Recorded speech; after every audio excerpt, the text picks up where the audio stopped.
Welcome to the Grab a Hole podcast. I am your host, Justin S., and I am back in the pool house, and it is a full panel kind of night as we have Damian out on his patio, and we got David back in his house. It has been a minute since we've had all three of us here. We had a full weekend of wrestling. It's been a busy time for you guys. How are you guys doing? How was your weekend? Are you guys ready to talk some wrestling and do the podcast with a full panel this week? Yeah, I'm ready to shit on some Goldberg for sure. Let's go. Well, that was a given. I missed you guys. I'm excited to talk about some wrestling tonight. Nice. If you are listening to us on Amazon Music or Audible, thank you. If you are watching and or listening to us on Spotify or watching us on YouTube, make sure that you hit the subscribe button. If that's a plus, if that's a bell, whatever that is, to make sure that you get these episodes as soon as they drop. So that way, as soon as you see them, they will pop right up on your phone with a notification, and you can get them so you can listen to them at work in the morning, on your way there, whether it's in the evening when you're just sitting back and enjoying as everything cools down. Out here on the West Coast, we've had that final real summer heat where it's been in the low hundreds of 103 to 105 the last few days. What have you guys been doing to stay cool out here on the West Coast? Well, I played a little golf today. That I didn't stay cool there, but I jumped in the pool when I got back. So, there you go. Right now, I've just been running that AC bill up. Perfect. SCE is gonna love me. Southern California Edison's gonna love me at the end of this month. Fair enough. We had a lot of wrestling last weekend. There was NXT, there was AEW, there was 2 different WWE shows for the main roster. Damien and I did predictions for Saturday night's main event, Evolution, and we blind picked the matches for AEW, excluding their Battle Royal situations for the men and the women.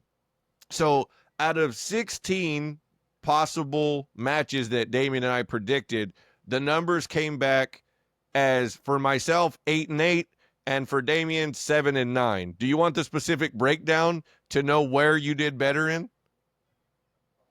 I just know that I should have stuck with my original pick for the women's battle royal. I knew better. Yeah, you overthought it.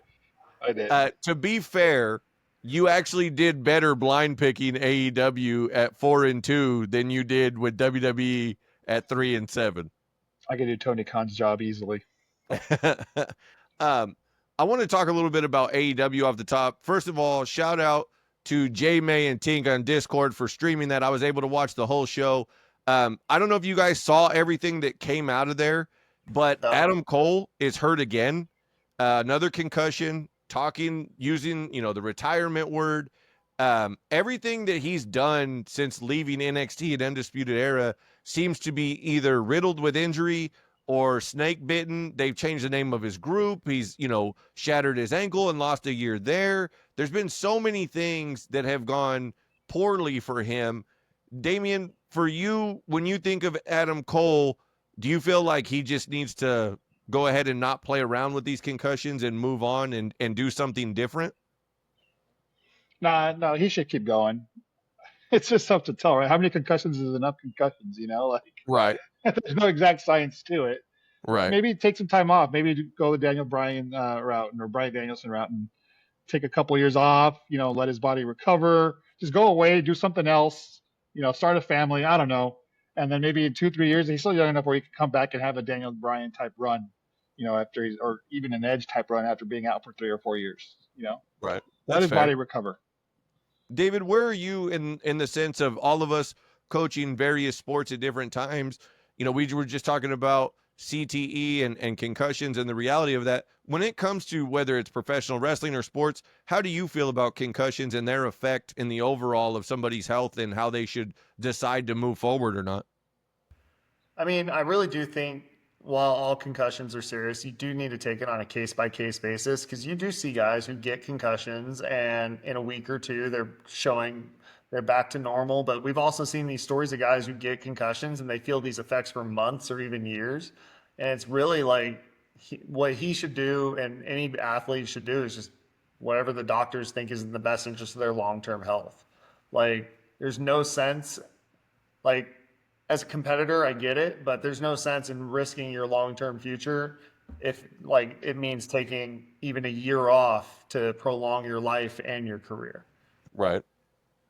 So because of this concussion and injury, his match, which was supposed to be a one-on-one match with Kyle Fletcher, turned into a four-way where they added Sammy Guevara and Dustin Rhodes, and then Daniel Garcia as well. They shocked the world and let Dustin Rhodes win the TNT title. So crazy moment there. They were in Texas, one of Damien's favorite stadiums for the Rangers. Looks like a barn. Yeah, it looks like a barn. But the crowd went crazy. He's a Texas guy, so good for him. Unfortunate for Adam Cole. Okada and Omega, it was a solid match, but they didn't turn back the clock like we had hoped. And then Tony Storm took on Mercedes Moné, and Tony retained. So she had a big moment there. It was a great match. I thought that was in-ring wise, that was the best we've seen Mercedes outside of WWE. And if you can put that wrestling together with better promos or a better character work, I'm all for what she can do beyond that. The one thing I will say is, and I sent this video clip to Damien because David has taken a sabbatical from social media. The idea of what the main event was going to be, it was a Texas death match between Jon Moxley and Adam Hangman Page. And you knew it was going to be ugly. You knew it was going to be bloody and crazy. So I didn't want anything to do with watching this match. So once this match started as the main event, I just clicked it off and wound up jumping over to the stuff for Saturday night's main event. And as advertised, it was as ugly as it could be. Damien, I sent you the clip of the finishing sequence, the buckshot lariat onto a bed of nails. And then also he winds up hanging him with a logger chain in the finish. But early on in the match, there was a spot I'm sure you've seen on social media at this point where he's got him in a triangle type position. And he just literally, and it's not even a joke, he literally starts stabbing him in the top of the head with a fork repetitively. So for you, when you saw that, I mean, I know the message that you sent me, as far as being able to say, hey, you know, I didn't like that. It was, you know, I can't with these guys. He got stabbed in the top of the head repetitively. It was not pretty. And so at that point, for you, when you saw that clip, Damien, what was your thought? I know the message you sent me, but what was your thought when you saw it? I just thought it was ridiculous, man. Again, I tell you, like, I don't watch wrestling for the blood and the guts and all that stuff. Like it's not necessary to me to tell a story.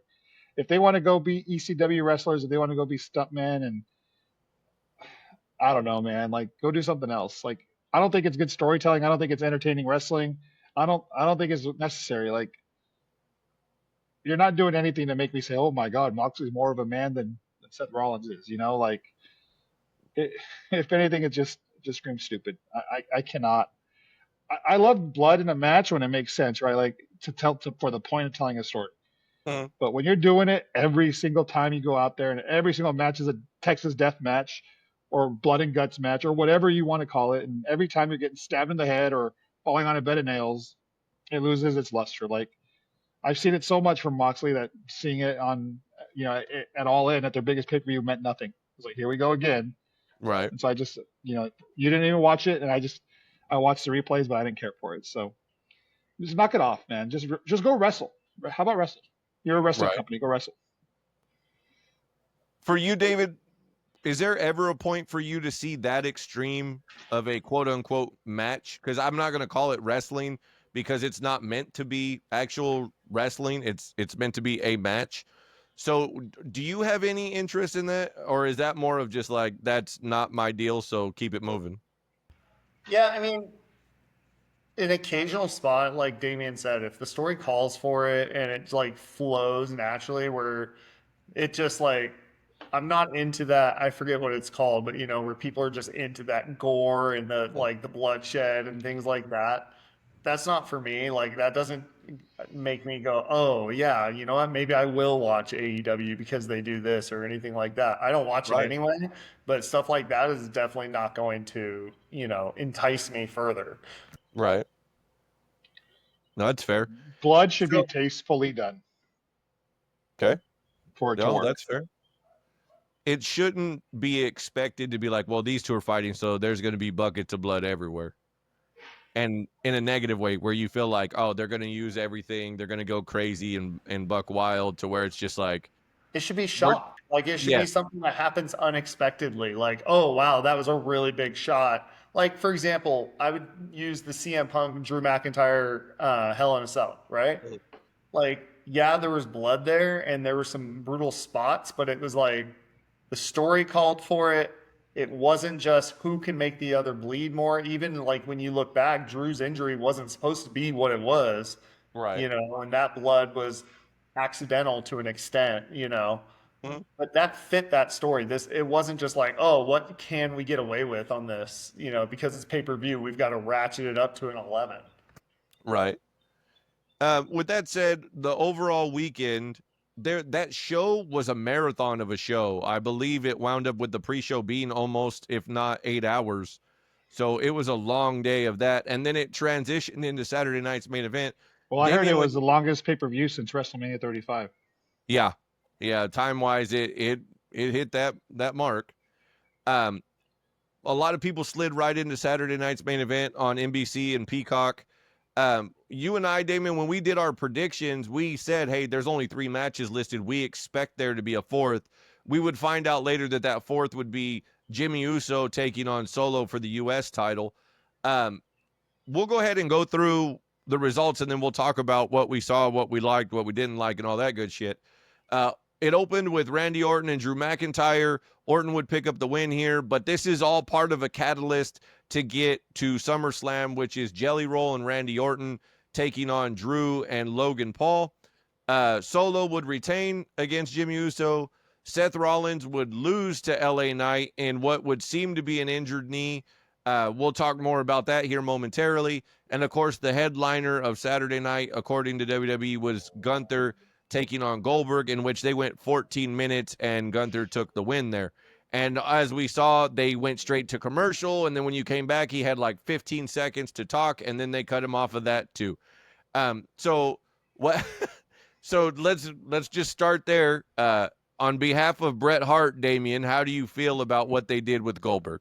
Fuck Bill Goldberg. I was fine with everything that happened on Saturday night. I thought it was a fair match. It was a good match. Good showing by him. Good showing by Gunther. The speech got cut off. I thought it was kind of bullshit. Like, but whatever. It's Saturday night's main event. They don't do run over. He should know this, right? Like, if he watches a product, he should know that this isn't a PLE. This is network television. No run Right. over or overrun, whatever you want to call it. Everything was fine. He got a little screwed there. I was fine with it.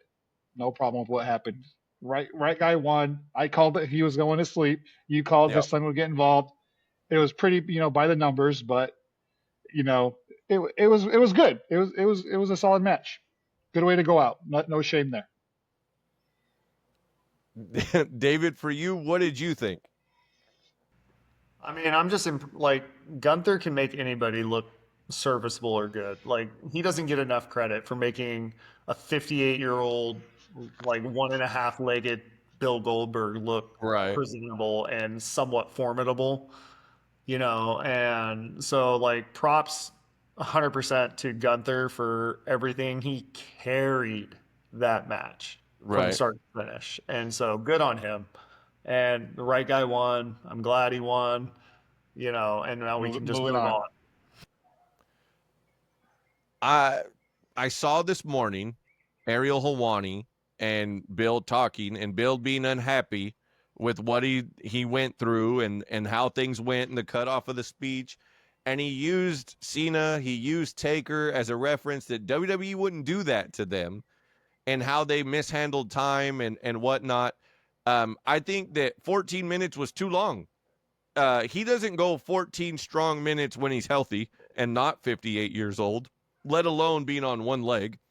And then you add to the fact that he mentioned my back, my knee, all these things that he was having issues with, to which I want to also point out, and I said this elsewhere, they literally spoke. They had Michael Cole run down the list of injuries earlier in the show that he was dealing with to kind of, I assume, make him seem more like the underdog when really it just made him come off across as a broken old man that needs to be done.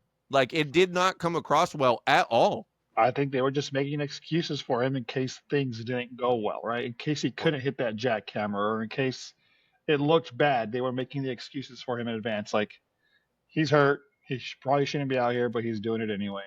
Right. Excuse us if something doesn't look right. Can I just say though, like, this is probably my one thing with these retirement matches. Like, Cena's doing it the right way. He called his shot. He's like, I'm retiring at the end of the year. You get this. He's still relatively, functional in the ring and stuff like that. This nonsense of like guys going away for years and then just like thinking that they're owed a retirement match.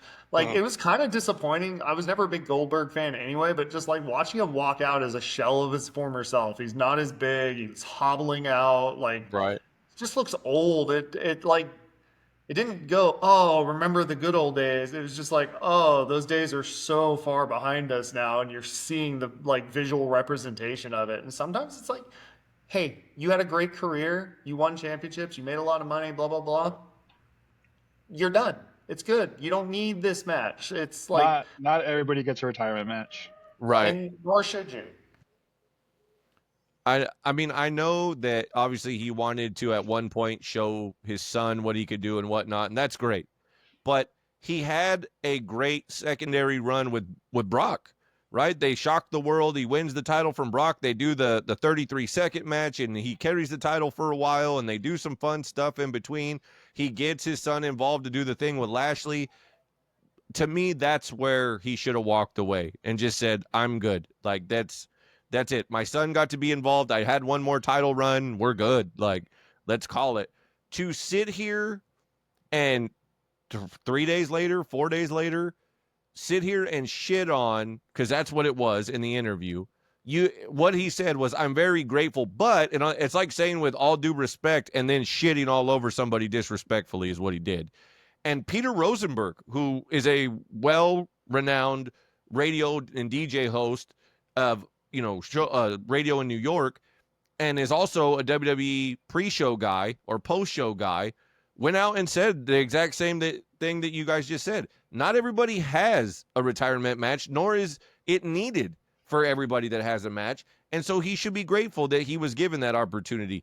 The speech thing, it sucks. It's unfortunately, a part of a deal with NBC and how they manage the time. It's not right, but you know what? Like, shit happens, and they put the whole thing together later on socials for him. So it's not like it was lost forever in the ether that they were just like, well, it's gone. Like, you had your chance. Sorry. To me, he should have never been in the fucking title match to begin with. That was the joke from the beginning. Everybody said, well, he was a draw, and he's this. Listen, you kept showing me video packages from 1997. This isn't Bill from 97. It never was. So at that point, I think it was somewhat a slap in the face to people who were not a diehard Goldberg fan to try and go, hey, listen, suspend your disbelief for this damn near 60-year-old guy who has openly said, my knee's busted, my back, my shoulder, I have all these problems, but I'm going to go up against the guy who nobody's going to sit here and believe that I could take down in a position that I'm in now. 97, different story, but that's not where we are now. We're in 2025, and give all the credit in the world to Gunther, whether you like him or you don't like him.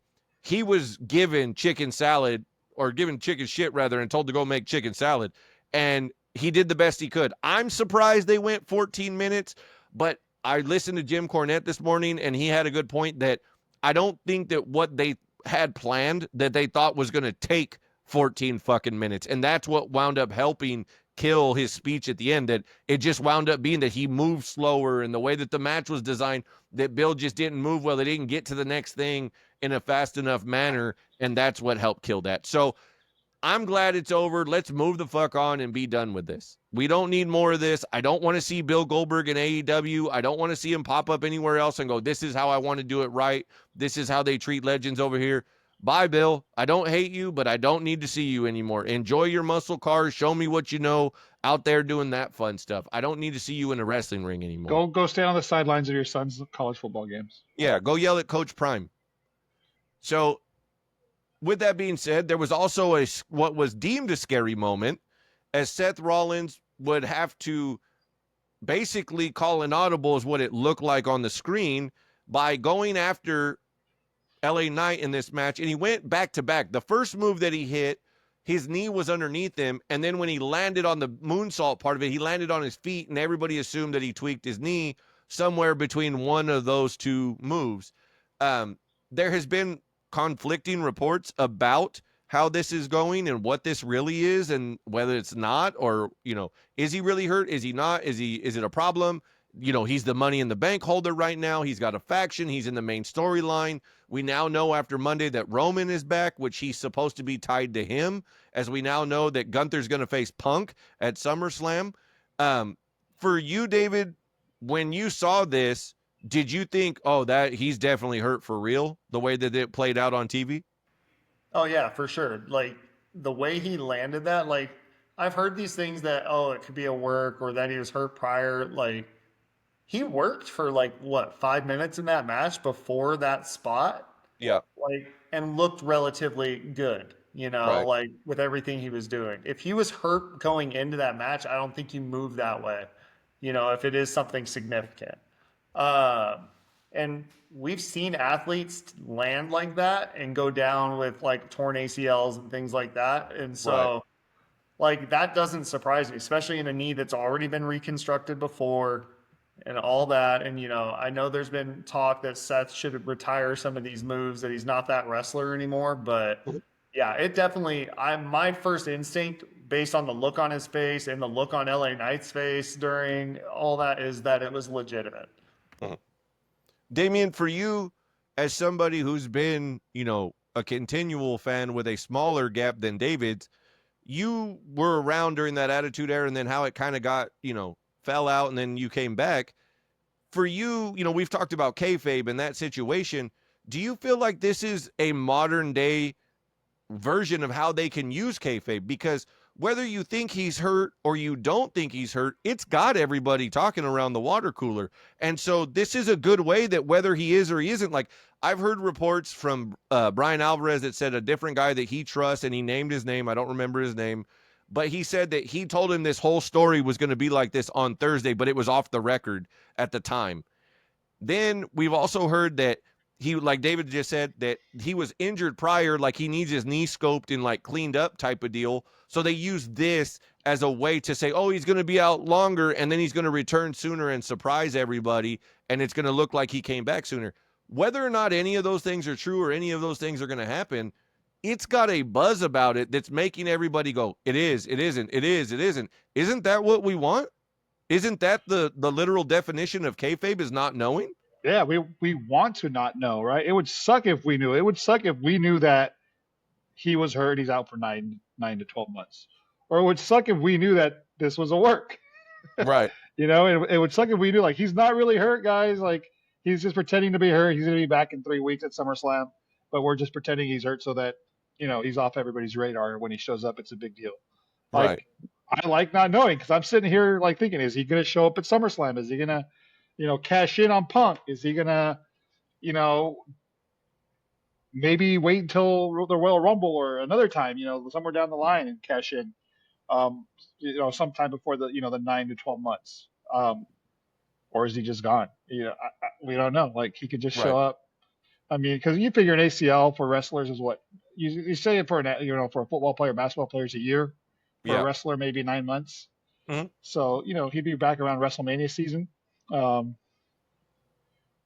I don't know. I mean, I like not knowing. I'm curious to see what really is the truth.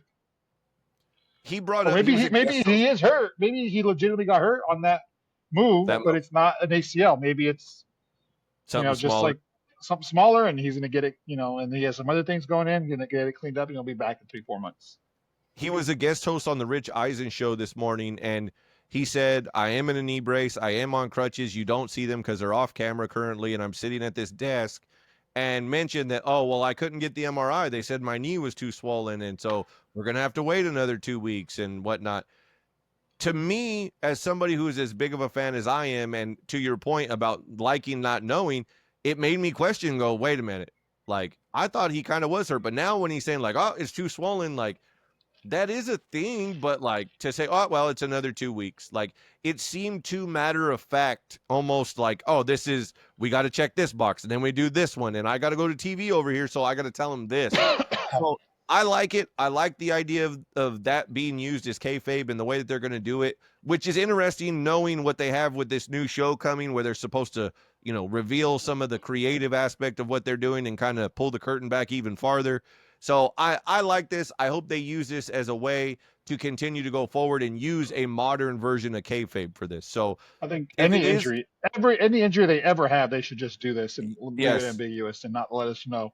Yep, 100%. And if it is a short injury, keep them out longer. If it is, a long injury, keep them out even longer. Like make people guess, switch it up. Well, the Cena return at Madison Square Garden at the Royal Rumble was one of the greatest returns of all time because everybody thought he was going to be out for a few more months. Right. The fact that he came back so much sooner made that so much more impactful. So, hopefully it's not like in 2 weeks, but I don't know. Or whatever they do, I'm curious to see what they do when they return him. So, David, I want to ask you this. Now we've seen guys like Travis Scott show up. We've seen, the guest Raw general managers of celebrity that have come along and gone through this. Where are you at with Jelly Roll doing a tag team match with Randy Orton and Drew McIntyre and Logan Paul at this point? I hate it. I don't care for it. It's a waste of talent of Orton and Drew both. Like, it's a waste of storylines for two guys that should deserve better, in my opinion. Honestly, like, I get it. They needed these guys on the card at SummerSlam. There's not a clear path without like multi-man matches and shit like that, but I don't like it. You know what? Let Logan Paul and Jelly Roll have a match on the side and then like do something else and go Drew versus Randy, round 2 or something like that. Let that become a feud. I'd be more interested in that. I don't need this extra bit. I don't want to watch Jelly Roll try and do stuff in the ring and get, carried from spot to spot and all of that. Like, it's just not enticing. It's not appealing. And honestly, I'm a little surprised that a guy like Drew or Randy would like be on board with that. Right. Randy, maybe not as much. He seems a little more carefree in his like later years. But, a guy like Drew, who's in his absolute prime, his stock is as high as it's ever been. This seems like a step down. Right. I'm a fan of some of Jelly Roll's music, not all of it, but some of it. But I get the kid in him wanting to participate in this, but to me, this just feels like another TKO moment at this point. Like, it's trying to get eyes. He's one of the biggest musical acts in the world. He's got, millions and millions of followers across social media. It's just another way to bring it in. And he's a positive dude. So it kind of makes everybody kind of forget about Travis Scott not being a part of what they're doing with Cena. And rumor is, and I will say this, I don't know if you guys have seen this, but there's a rumor that part of the reason why they scrapped the Travis Scott plans was not only because of what played out with Ron Killings, but was because Travis Scott is not picking things up as fast as they had hoped, and they don't want to hurt anybody. So those plans have kind of been scrapped based on him not being able to do the job. So we'll see what happens. I mean, I hope for the best. I hope Randy and Drew can kind of carry that because I don't think Logan has that kind of experience as we've seen a lot of guys walk him through some of the matches he's had. So I hope that it's something short and sweet. They let Jelly Roll get his moment and then they just move on and just make it short. If he's going to be there, just get him his moment and keep it going. As much as I like the guy and just the things that he's done. Like he was a Saturday night. That's all it has to be. I will say, I liked the build. Like, I liked the Friday night, the energy that they had Friday night and Saturday night. Like, it felt pretty good. Like, I felt like they did a really good job of selling this match. I'm not excited to see it by any means, but I thought they did a good job of getting there. You know what I mean? Like, I thought they did a really good job with it. And I thought Jelly Roll really, worked his ass off to make it look good. Randy Orton definitely buys in. Drew McIntyre is the guy that you're kind of like, did it have to be Drew? Could it have been like, I don't know. Could they have paired up Jelly Roll and Austin Theory and done the what's his name? What's his Theory's buddy's name? Waller and Paul, and done it that way. That way, two guys lower card can get the rub from Paul and from Jelly Roll, and Right. then like have like a serious like Drew Randy feud going into SummerSlam. I think that would have been just money. Like I think that would have been better, but Right. Well, whatever. after 10 hours of wrestling at that point, it was time to move on to Sunday to the Women's Evolution PLE. I'll just go down the recap and then we'll go over it. Becky Lynch would retain her Intercontinental Championship against Lyra and Bayley in 16 minutes, 30 seconds. JC Jane would defeat Jordan Grace in 10 minutes and 30 seconds thanks to Blake Monroe, FKA Mariah May. The fatal four-way tag team match went 10 minutes and 50 seconds for the women's tag team titles. Raquel and Roxanne Perez retain. The shortest match on this card, Trish Stratus versus Tiffany Stratton, 8 minutes, 30 seconds. Tiffy retains. We would have the no-holds-barred match, which Bianca was announced to ref on Saturday night's main event. They win 11 minutes, 10 seconds. Jade takes the win over Naomi. Stephanie Vacour gets a shot at the Clash in Paris thanks to her Battle Royal win, which originally Damien was like, that's who's going to win, and then changed his mind and overthought it. Naomi would cash in during the main event with Io and Rhea, which went 26 minutes and 20 seconds. And this would lead to Monday night the announcement of a triple threat match for SummerSlam between the three of them, essentially guaranteeing that Jade and Tiffy will be for the WWE Women's Championship at SummerSlam. Overall, with the opener, I thought it was interesting that they chose the triple threat match as the opener. I thought that should have been closer to the main event. I mean, knowing what we know now with the cash-in, I get why it wasn't, but I thought that they could have started with like Jade and Naomi for the no-holds-barred match and then kind of went that way, or the four-way tag and try to take advantage of the crowd. But starting off with Becky, Lyra, and Bayley, it was like, all right. But Becky sneaking a win, I'm not against it. I understand the story of it, but to see Bayley lose again on Raw in the 2 out of 3 falls match with Lyra, I think a decision needs to be made with Bayley. Either you are going to revamp her and bring her back with real wins and quality matches that mean something, or let her fucking go and let her go do something and get a fresh paint of coat somewhere else and learn a new hold and come back. Like, this is getting old to see this stop-start with her or the lack of promotion for her, and then you expect people to just buy her. She's not Sami Zayn. She's not that kind of underdog on that side of the line. And people, much to the similar story of Karrion Kross, the good soldier idea, it is biting her in the ass. They have done her no favors, and she's borderline pushing the upper tier of a jobber at this point to some of these girls. And in my opinion, it's getting played out for her. She has enough tread on the tires to do better than this. Damien, do you see that similarly, or were you good with both losses? I don't know. Like I don't like that she's losing all the time. I don't feel like her character, like as a face, really resonates with people. I just think she needs to be a heel. I think they should turn her heel at this point with Liv Morgan getting hurt. I think they don't have, like, I guess Naomi's on Raw now, so she's their top heel, but they need a top heel. Like, well, I guess Becky's a heel, but people kind of don't really want to boo her. Like she's got to kind of force the boos. Right. I think Bayley could be more of a natural heel, and I think that would be a better move. So I don't know. I think they just got to turn her heel and let her go.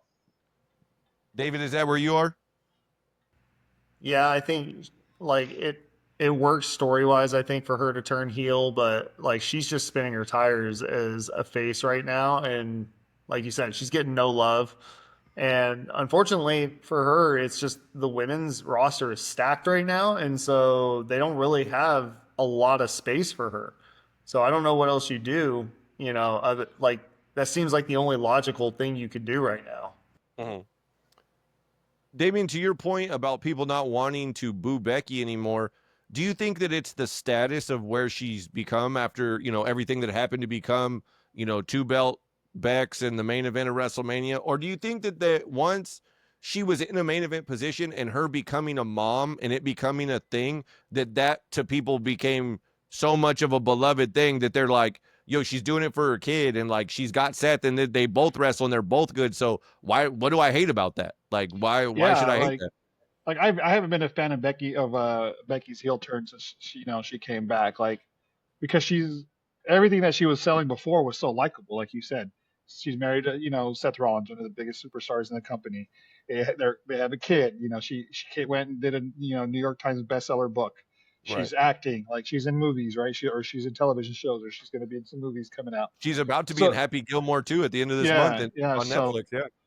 So it's, and then she's just good at what she does, right? Like she has free reign to say whatever she wants. I feel like she can say whatever she wants, and so she comes off as always being right.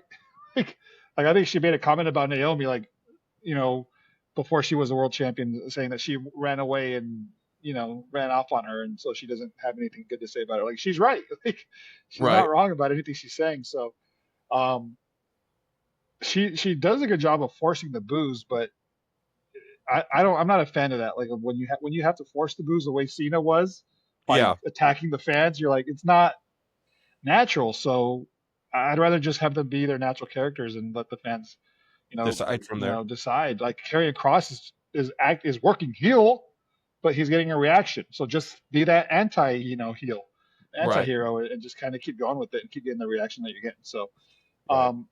I didn't like the outcome here. I mean, I guess the only outcome that could happen that would be positive would be Lyra Valkyria winning at SummerSlam, clean over Becky. I mean, that's kind of like the way that the story has to go. And now they probably have a legit star in Lyra. So I'd be okay. I mean, if that's where they're going, that's great. And then let Becky move back into the title picture afterwards, into the main Okay. title, the World Heavyweight title picture. David, for you, how did you feel about Trish getting the title shot with Tiffany and then being the shortest match on the card?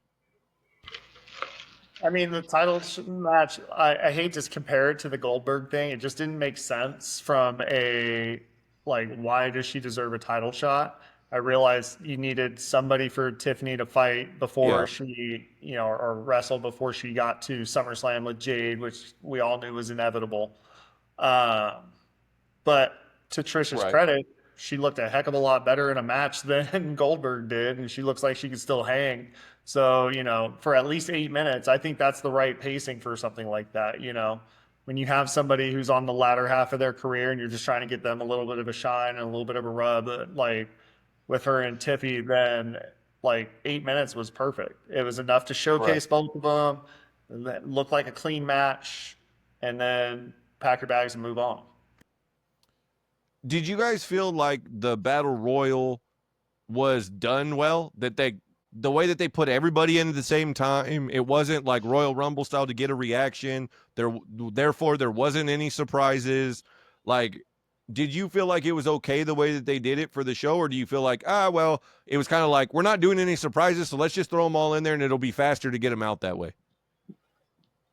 I mean, that's what a battle royal is, though. They got to bring them all in at the same time. So, um, I was just upset that Stephanie McCare was second to last, even though my prediction was whoever's last coming out would win. Yeah. It was Julia, I believe, because she was a U.S. champion. So, I was fine with it. It's the battle royal. I mean, it is what it is. You get them all in there at the same time, and I was fine with everything and the way that it played out. I thought the right two people were last. I thought Stephanie McCare and Lash Legend made her look like a big deal. So, yeah, I was really happy with that match and the way it played out. David, did you like how they set up like the Final Four? It wasn't heavy on established names. It wasn't heavy on a bunch of newbies. They gave some shine to a girl in Stephanie, who's literally on the rise, who's easily one of their biggest up and coming stars, if not already a huge star for them. Then you had Lash Legend, who people may not be familiar with. She's a former WNBA player. She's got the frame closer to somebody like a Rhea Ripley, where she looks like she belongs as a powerhouse.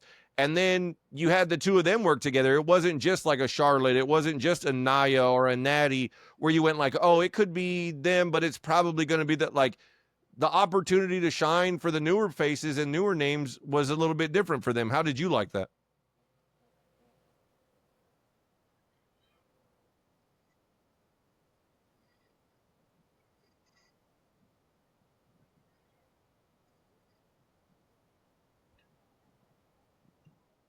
Right.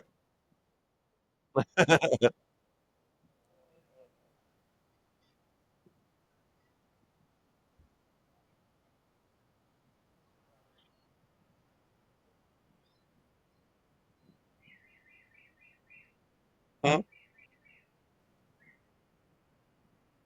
Yeah.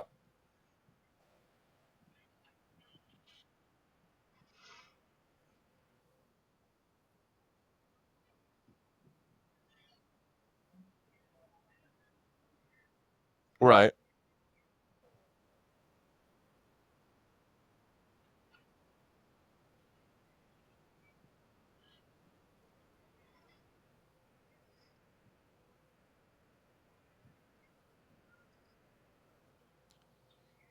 Were you good with the cash in from Naomi? I mean, it was a giant twist, right? We thought that she would cash in when Jade gets her match at SummerSlam. Now she goes the other way. And these two, I felt like they deserved all 26 minutes. They probably could have went 30 in this main event. It was a hell of a match.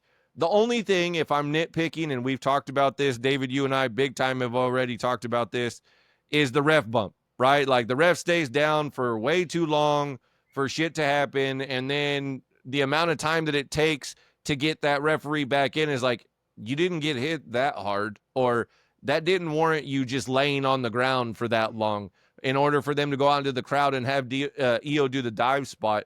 But outside of nitpicking that, they were, I mean, literally tearing the fucking house down. And then you had the cash in, which I think for most people might have been like, oh man, but the Io Rhea thing can be revisited because it's not finished. And it was a great plot twist, right? We talk about not wanting to know. We talk about not expecting things. This was unexpected, and she picked up the win. So now she gets, although it seems like a loose end with Bianca and Jade, it gets her to go in a different direction, and you can revisit that later. And it's something that nobody expected. How did you guys feel about where Io and Rhea were with their match? And how did you feel about the plot twist of Naomi cashing in on them? Yeah,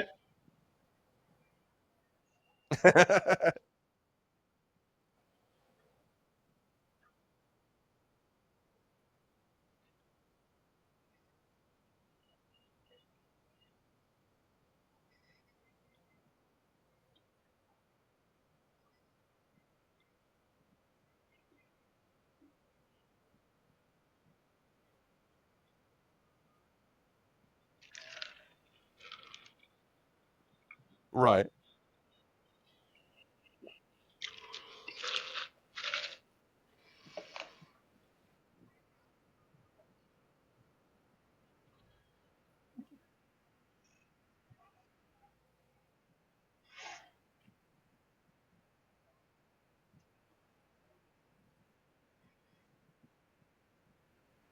Right.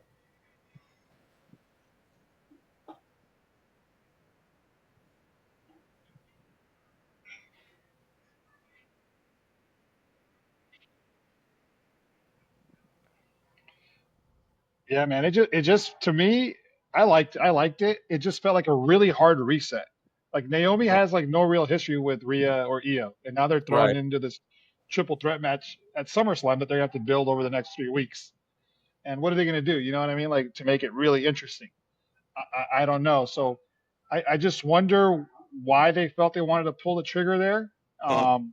Maybe just because I mean I think maybe they're ready to get the title on Rhea, and this was a way of prolonging that. Like yeah, like it makes sense for Rhea to be our champion, but maybe this is a way of us pushing that back a little bit to like maybe Royal Rumble season so that she has the title or she's in the title picture for WrestleMania. Right. And because otherwise, if this didn't happen, like you almost kind of have to give it to her. Yeah. So now like they can go in a completely different direction with Naomi and then Stephanie Becker in the future, and then get to Rhea later on. So um, I was a little confused by it. I just feel like there's not a lot of continuity going into SummerSlam with this Mhm. match. But I mean, we'll see. We'll see what they do over the next couple weeks. Because Naomi just hurt. She's been on SmackDown since she's come back. So Right. she's just been over there, and so it was really just out of left field. So if we look at the show overall, I got two questions. One, what would you grade Evolution? And two, does this need to be an annual event? I would give it an A. I mean, I'm trying to think of like where the weakness in this story in the show was. Right, like they had good matches all the way up and down. They told good stories, and building to the triple threat, to the Naomi Jade, to the main event. So I'd give it an A. And I'm trying to think. I guess with as much talent as they have, I wouldn't have a problem with this being a yearly thing. But I think it might have more of an effect if they did it like every 2 years. Hmm. So maybe every 2 years, I'd say. Or I would say this: instead of going to Saudi Arabia, do their own pay-per-view here the weekend that they go to Saudi Arabia. Okay. Keep them out of those full body suits. So they don't got to look like a bunch of Power Rangers at the Royal Rumble next year. Yeah, exactly. David, where were you with your grade, and does this need to be an annual event?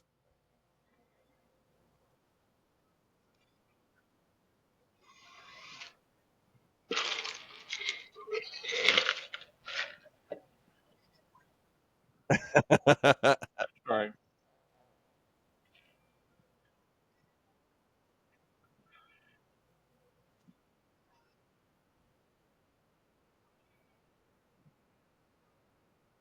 Right.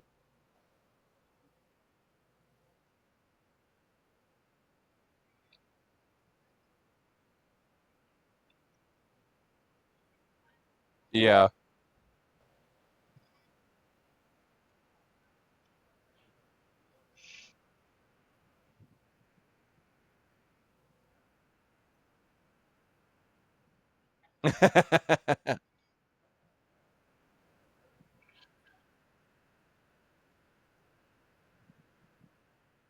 Right.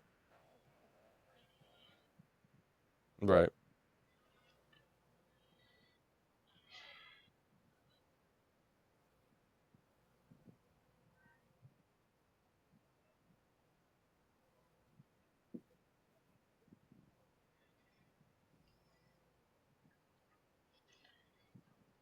That's what I was going to ask. Does it defeat the purpose of getting that equality that you want if you're making a show that's all about women? Because the idea is for them to main event shows, right? Like the idea is to, and we've seen Hunter has been no issues, no problems with having the women main event Raws and SmackDowns and things like that. Like that has not been an issue. Do I think that if you go 6 matches on a card instead of 5, because I feel like 6 is probably closer to the sweet spot of that amount of time, and especially with all the fucking amount of ad filler. So I think 6 minutes or 6 matches rather is kind of the sweet spot. If you did 3-3, 4-2, something like that, where you're doing one main belt, one undercard belt, and you're kind of rotating them here and there, or both main belts and or both undercard belts, something to that effect. And every so often they're the main event. Just make the story main event worthy. That's all I'll say. Is if it's main event worthy, it's worth it. And to be fair, and this isn't a shot at women's wrestling by saying that. That's saying that there's been a lot of men's stories that we've seen, over the last year, year and a half that have not been main event worthy, and they've got a shot. So I think that that's universal. That's not just a statement to women's wrestling. That's just the main event position in general. Make the story worth it. Don't just make it about somebody who's a star and then you go, well, they can work with whoever and the match will be okay. No. What you saw with Rhea and Io, that's main event worthy. The story that she's never beat Io, that's who she lost the title to on Netflix on Raw. There was a history there. There was a reason for that. And on top of that, their chemistry is fucking undeniable in the ring.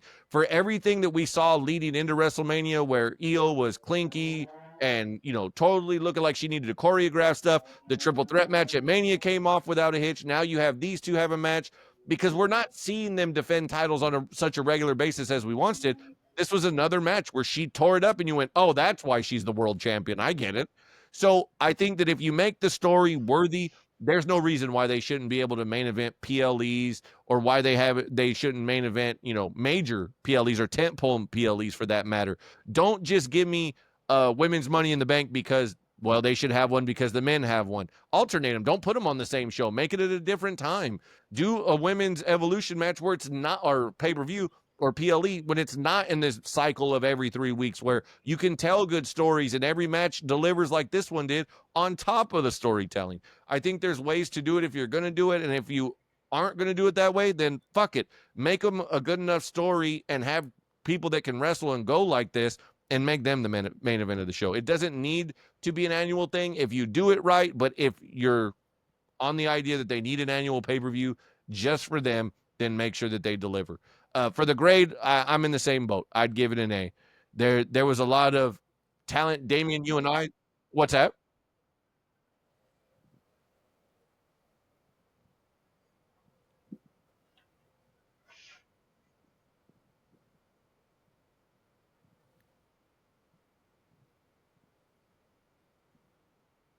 Right.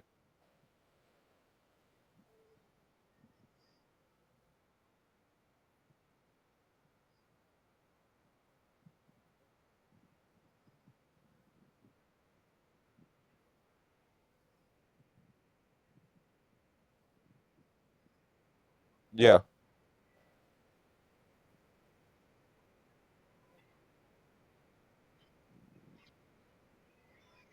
Right. As we start to wrap things up here, Damian, I'll start with you with this question. We're 3 weeks away from the first ever 2-night SummerSlam.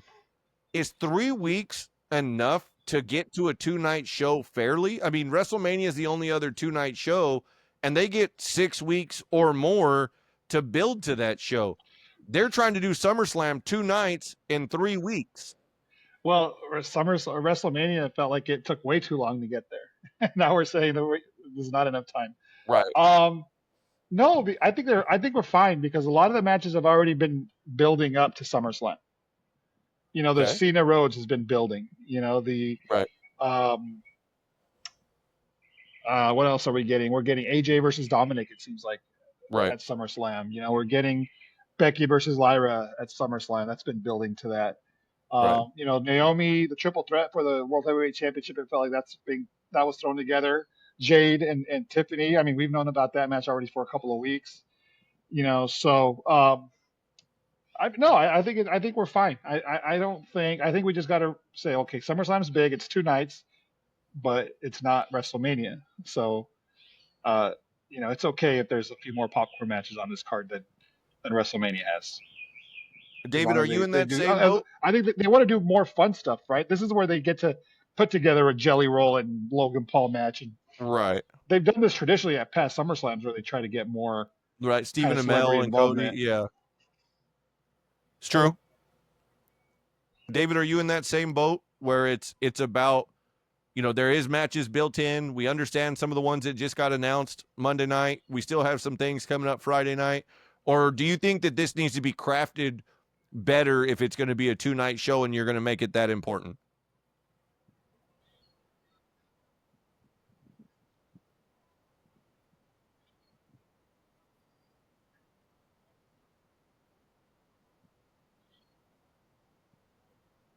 Uh-huh.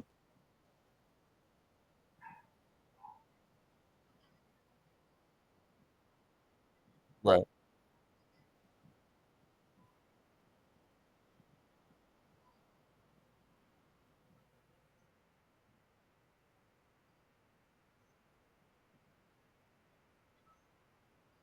Uh-huh.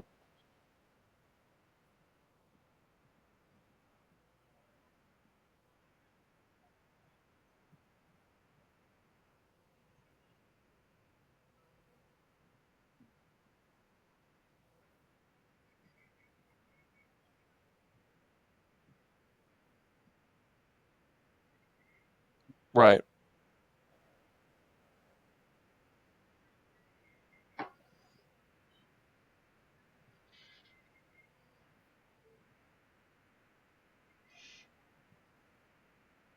Uh-huh.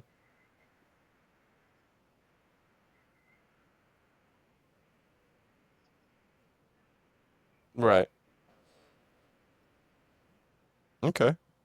Makes sense. Well, it was a quite a long weekend of wrestling content, and we have 3 weeks until SummerSlam. So that means 2 weeks until predictions. So we also would be remiss if we do not bring this up because we knew that there was going to be some sort of involvement, and we can't let this slide. Damian just alluded to it right now that Roman Reigns' big return.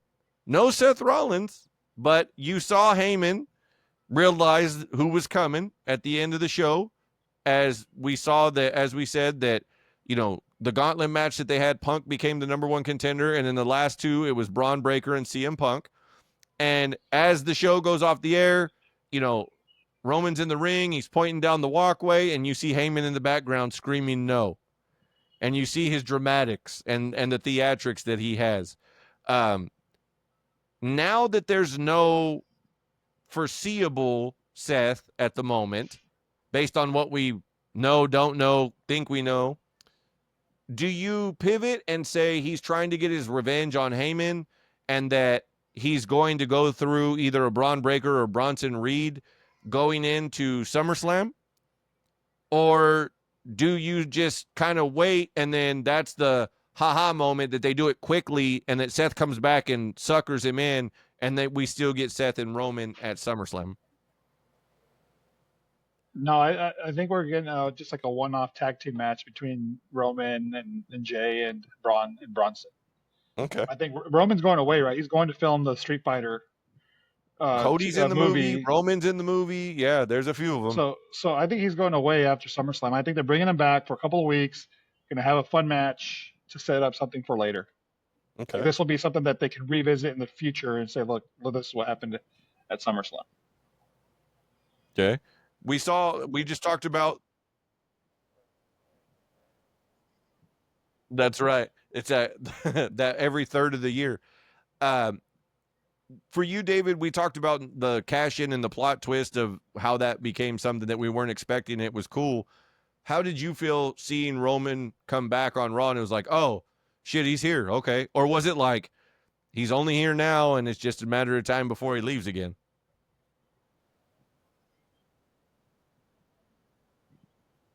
Yeah. Yeah.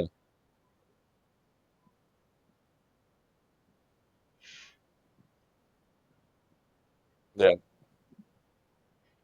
Right. And I'm sorry, but they've milked this fucking OTC thing dry. OTC 1? Seriously? I mean, come on. Let it go. Let it go. Just let him be the tribal chief. Should be 2. Yeah.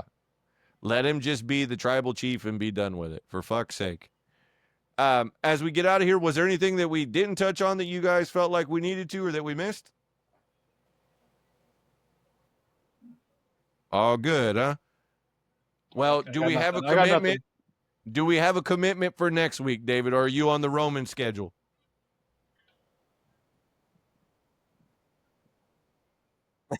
He's here until SummerSlam.